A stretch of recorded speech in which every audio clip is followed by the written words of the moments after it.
entendre'ns amb les altres esquerres, sempre quan vulguin una alternativa a Convergència i Unió.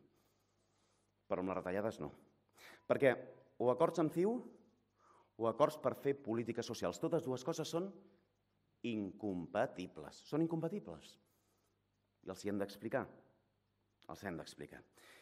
I mirin, el que hem de dir avui a la gent, als altres no, a la gent, que els que vulguin un complement progre de Convergència i Unió no ens votin. Ara, els que vulguin una alternativa a Convergència i Unió, que facin confiança amb Iniciativa Verds i amb Esquerra Unida. I a la gent d'esquerres volem que es pregunti quina esquerra trien per fer oposició. Hi ha una esquerra desapareguda, hi ha una esquerra seduïda per en Mas, hi ha una esquerra que ha fet oposició i que vol la força de la gent per construir una alternativa d'esquerres, d'ètica, de justícia, de llibertat, de fraternitat, el que representa la Convergència i Unió més de dretes que hem tingut mai.